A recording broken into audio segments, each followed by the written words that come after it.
प्यारे भाई और बहनों, मेरा नमस्कार स्वीकार हो। आध्यात्म क्षेत्र में हम आज आपको बताएंगे क्या व्याधि, कष्ट या दुख को मिटाया जा सकता है क्या। तो देखिए, वशिष्ठ में एक प्रकरण आया है, निर्माण प्रकरण में, कि यह भावी वस्तु स्थिति आपसे आपने मुझसे कही, यह भवितव्यता जिस पुरुष जिस युक्ति से टल जाए वैसी भी कोई युक्ति है या नहीं, यह सुनिए। व्याध अवश्य भावी अर्थ कोई कदाप टाल नहीं सकता, क्योंकि यह आधुनिक प्रयत्नों से नष्ट नहीं हो सकती। यानी जो हम कर्म करते हैं उससे ये शास्त्र बता रहा है कि वो व्याधि नहीं टल सकती है। जैसे पुरुष को अपने दाएं अंग को बायां नहीं बना जा सकता, या बाएं अंग को दायां नहीं बना सकता, सिर को पैर नहीं बना सकते, या पैर को हम सिर नहीं बना सकते। तो ऐसे ही जो शास्त्र ने बनाई है नियम, उसके अनुसार हम चलते हैं और परमात्मा के नियम पर चलते हैं, तो परमात्मा तो इसमें ना कोई अच्छा करता है ना बुरा करता है। उसके लिए उसने कर्म का ही विधान बना रखा है। तो ज्योतिष शास्त्र में जो कुंडली वगैरह या भूत भविष्य वर्तमान उसमें देखते हैं, उसमें हम उसके कर्मों की गति को देख सकते हैं कि हमने पिछले जन्म में जो स्थिति प्राप्त करी है वो क्या इस जीवन में हमको कुछ दे पाएगी। तो उसके बारे में ये संकेत मिलते हैं, और मैं ज्योतिष शास्त्र में ज्ञान रखता हूँ, ज्योतिष का ही ज़्यादातर मैं काम करता हूँ। तो देखिए, ज्योतिष शास्त्र में एक बात तो आती है, और ये बिल्कुल सटीक है 80%, कि अगर कोई मनुष्य ने बढ़िया कर्म करे हैं तो देखिए उसमें योग ये दर्शा देते हैं कि वास्तव में इस मनुष्य को या स्त्री को भौतिक संपदा या सुख या मान सम्मान मिलेगा कि नहीं मिलेगा।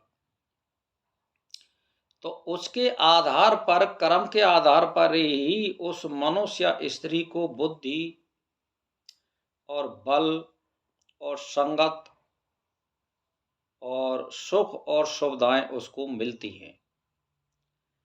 भाई ज्योतिष में मान के चलिए 3-4 ग्रह किसके उच्च के भये, या 4-5 ग्रह किसी कुंडली में स्वराशि के भये, या 2 कौन त्रिकोण योग हुए, यानी नमेश दशमेश योग और वो भी केंद्र में, पंचमेश और सुखेश केंद्र में हो योग, या लग्नेश पंचमेश लग्नेश नमेश का योग हो, या दशमेश लग्नेश का योग हो, और केंद्र में ये 2 योग बनते हों, तो ये निश्चित है आदमी अच्छी बुद्धि प्राप्त करेगा, सुख और सुविधाएं प्राप्त करेगा, और मान सम्मान और यश मिलेगा।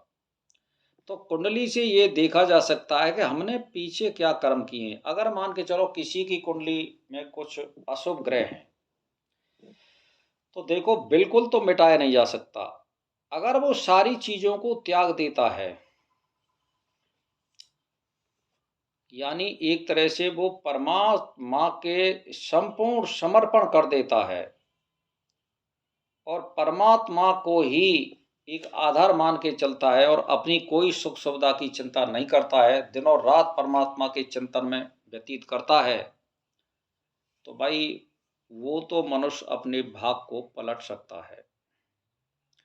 क्योंकि बाने सारी इस जिंदगी का जो कुछ देना था वो परमात्मा के लिए समर्पण कर दिया है, तो वो तो बदल सकता है।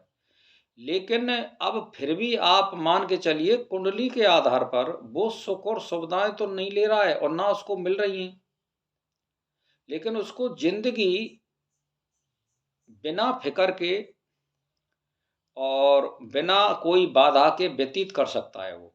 लेकिन उसने त्याग किया है, तब किया है, तब वो उसको मिल रही है केवल ज़िंदगी।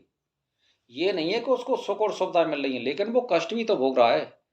तो इस तरह से उसने अपने दुखों को तो काट दिया, लेकिन उसको भौतिक सुविधा नहीं मिल रही है, तो पिछले कर्म को कुछ तो कम किया जा सकता है। कम से कम 80% उसको हम कमी कर सकते हैं, अगर वो परमात्मा में संपूर्ण समर्पण होकर के मनन चिंतन करता रहता है और उसकी शरण में आ जाता है कि परमात्मा मुझे कुछ नहीं चाहिए, मैं आपकी शरण में हूँ और आपके मनन और चिंतन और चरित्र का पाठ करता रहूँगा। तो वो फिर परमात्मा के समर्पण आने पर वो अपने कर्मों को बदल सकता है। अन्यथा कोई भी शक्ति नहीं है, कुंडली में कर्म देखे जा सकते हैं लेकिन बदलना असंभव है। उसमें कुछ कम और ज़्यादा आप कर सकते हो। तो अगर कोई आदमी 24 घंटे परमात्मा की शरण में रहता है और परमात्मा के निमित्त सुबह शाम दिन भर कर्म करता है, वो अपने कर्मों में 80-90% तक हेर फेर कर सकता है, 100% नहीं कर सकता। तो इसीलिए भाई और बहनों, सद्कर्मों पे आप जोर दीजिए, सद्कर्म करते रहिए और उसकी शरण में आइए। एक तत्व का अभ्यास करिए, यानी एक परमात्मा को मानिए। 100 और 2 से इनते काम नहीं चलेगा। बुराई किसी की मत करो और एक परमात्मा को पकड़ लो, उसी में सबको देखिए। एक तत्व का अभ्यास का मतलब है एक मंत्र पकड़ लो आप। तो इसी के साथ मेरा नमस्कार स्वीकार।